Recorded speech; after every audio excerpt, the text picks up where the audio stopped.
शहरातील मराठा चौक आणि बारगळ गाडीच्या मागील भागात तळोदा नगरपालिकेच्या माध्यमातून मतदार यादीबाबत तपासणीसाठी पालिकेचे कर्मचारी आले असता एका मतदाराचे रुबाब बदलण्याबाबत विनंती अर्ज हा अपूर्ण असल्याचा आरोप शिवसेनेचे तालुका प्रमुख अनुप उदासी यांनी करत पालिका कर्मचाऱ्यांना धाऱ्यावर धरलं। यावेळी त्यांनी थेट मुख्याधिकारी यांच्यावर खंडणी केल्याचे आरोप लावून मतदाराला बदलला जात असल्याचा थेट आरोप पत्रकारांसमोर केला आहे। याबाबत निवडणूक कामं, मतदार आणि तपासणीची कामं करणाऱ्या कर्मचाऱ्यांसोबत त्यांनी संवाद साधला असता त्यांनी देखील आम्ही मतदार यादीला या ठिकाणी आलो होतो, आमचा दुसरा कोणताही उद्देश नाही। सदर अर्ज ज्याबाबत आमच्यावर आरोप लावण्यात येत आहेत या अर्जाची चाचणी करण्यासाठी आम्ही या ठिकाणी येऊन तो खरा आहे का खोटा आहे तपासत होतो।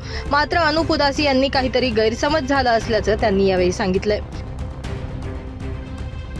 प्रभाग क्रमांक 9 आणि प्रभाग क्रमांक 10 यांचे अर्जांची छाननी आणि स्पॉट व्हेरिफिकेशन करण्याची जबाबदारी आमच्याकडे होती।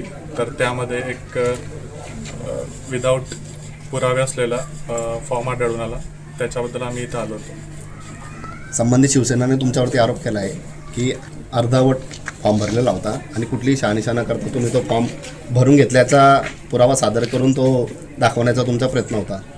याबाबत काय म्हणाल? शहानिशा करण्यासाठीच आम्ही इथं आलो होतो की त्यांनी अर्ज केला आहे। ब्युरो रिपोर्ट, आपला खबऱ्या न्यूज, नंदुरबार।